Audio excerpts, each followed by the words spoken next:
Welcome to voter తీర్పు 2024కి తిరిగి స్వాగతం. అటు జాతీయ స్థాయిలో ఒక హోరాహోరీ పోరాటం కనపడుతుంది. ఆంధ్రప్రదేశ్లో అయితే కూటమి వైపు స్పష్టమైనటువంటి ఆధిక్యత కనపడుతున్నది. ఏదైతే వైఎస్ఆర్సీపీ 151 సీట్లతో గతంలో విజయాన్ని సాధించిందో 23 సీట్లకి అపోజిషన్ పరిమితమైంది. ఇప్పుడు అదే 23 సీట్లు వైఎస్ఆర్సీపీకి వచ్చే పరిస్థితి కనపడుతుంది. ఇంకా వాస్తవంగా 22 సీట్లు మాత్రమే వైఎస్ఆర్సీపీ లీడ్లో ఉంది. టీడీపీ 127 సీట్లలో ఉంది. జనసేన 17 సీట్లలో ఆధిక్యంలో ఉంది. బీజేపీ 5 సీట్లలో ఆధిక్యంలో ఉన్న పరిస్థితి. జాతీయ స్థాయిలో ఇప్పటికీ 400 పార్ అన్నటువంటి ఎన్డీఏ ఈసారి 300 పారే కష్టంగా కనపడుతూ ఉన్నది. ఊహించని విధంగా ఏదైతే కొన్ని అంతర్జాతీయ సర్వే సంస్థలు మనకి ఎగ్జిట్ పోల్ ఎక్స్పర్ట్స్ చెప్పారో ఇండియా కూటమి 200 పై స్థానాల్లో ఆధిక్యంలో కొనసాగుతుంది. బీజేపీ 290, 300 లోపుగా ఎన్డీఏ కూటమి కొనసాగుతుంది. ఒక హోరాహోరీ పోరాటం అయితే జాతీయ స్థాయిలో జరుగుతుంది.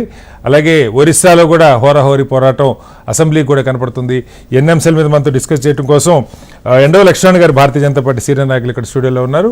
అలాగే డాక్టర్ మల్లేశ్వర్ గారు ప్రముఖ విశ్లేషకులు మనతో స్టూడియోలో ఉన్నారు. మిగతా గెస్టులు మనతో జాయిన్ అవుతారు. ముందుగా ఎండవ గారు, తెలంగాణలో మన తెలంగాణకు వస్తే తెలంగాణలో ఏదైతే ముందు నుంచి అనుకున్నామో కాంగ్రెస్ బీజేపీ మధ్య ప్రధానంగా పోరాటం ఉంటుందని అదే ఇక్కడ మనకు రిఫ్లెక్ట్ అవుతుంది. బీఆర్ఎస్ ఒక్క స్థానంలో మాత్రం ఆధిక్యంలో యాజ్ ఆఫ్ ఉన్న పరిస్థితి. అయితే ఈ రెండు పార్టీల మధ్య ఎవరికి ఆధిక్యత వస్తున్నది? ఉదాహరణకి కాంగ్రెస్ 8, బీజేపీ 7 స్థానాలు ఉన్న పరిస్థితి కనపడుతుంది. తెలంగాణలో ఎక్కడెక్కడ బీజేపీ ఆధిక్యంలో ఉంది? ఖాయంగా గెలుస్తారని వేటి అనుకుంటా ఉన్నారు?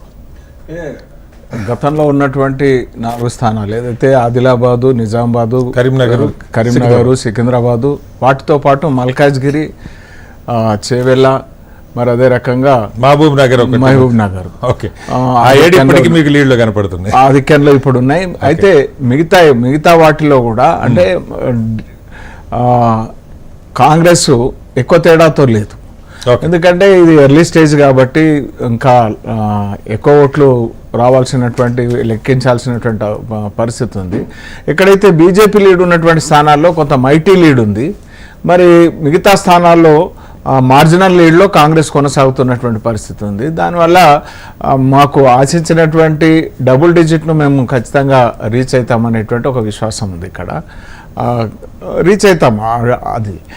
అయితే ఓవరాల్గా మాకు ఏదైతే సౌత్లో ఏదైతే ఈసారి తమిళనాడు నుంచి అంటే ఒక 2 నుంచి 4, 5 వరకు వచ్చేటువంటి తమిళనాడు 0 చూపిస్తుంది మీకు. ఇప్పుడు ఇంకా కేరళలో 2 సీట్లలో కేరళలో సరే మినిమం 1 నుంచి 3 అనుకున్నాయి. అయితే తిరువనంతపురము అయితే మరొకటి లీడ్లో ఉన్నటువంటి పరిస్థితి ఉంది.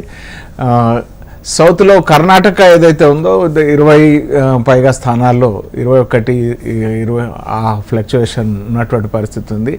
మేము 25 వరకు 15 ఉన్నాయి సార్. ఇప్పుడు యాజ్ ఆఫ్ నౌ అయితే కర్ణాటకలో కూడా 15 లీడ్లో ఉంది.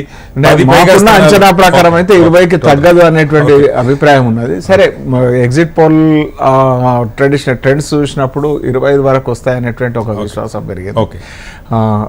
అయితే ఓవరాల్గా మాకు ఎక్కువగా నష్టం ఏదైతే మీకు నష్టం అంతా నార్త్ లో ఏదైతే యూపీ సాచురేషన్ పాయింట్ లో గెలిచినటువంటి 2 సార్లు మరి కంఫర్టబుల్ మెజార్టీకి దోహదపడ్డటువంటి యూపీ కానీ మరి అదే రకంగా రాజస్థాన్ కానీ, లాస్ట్ టైం మాకు 18 సీట్లు ఉన్నటువంటి బెంగాల్ కానీ మరి చూడాలి. ఎందుకంటే బెంగాల్లో దాదాపుగా అట్టే వచ్చేట్టున్నా కానీ ప్రధానంగా యూపీ భారీగా గండి కొడుతున్న పరిస్థితి కనపడుతుంది సార్. దాదాపు మీకంటే ఇప్పుడు ఎస్పీ కాంగ్రెస్ లీడ్లో ఉన్నాయి. అక్కడ మెజారిటీ స్థానాల్లో బీజేపీ 30-35 స్థానాల్లో మాత్రమే ఇప్పటికున్న 35+ ఉన్నటువంటి పరిస్థితి ఉంది. ఇంకా అది ఏంటంటే అక్కడ ఉన్న ఈక్వేషన్ టఫ్ ఈక్వేషన్.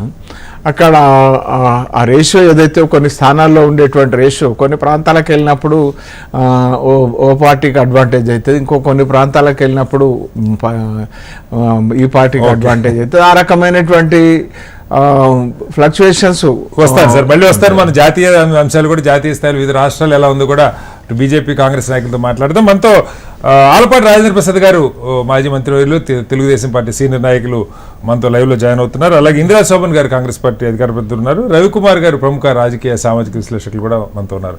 ముందుగా రాజేంద్ర ప్రసాద్ గారు నమస్కారం.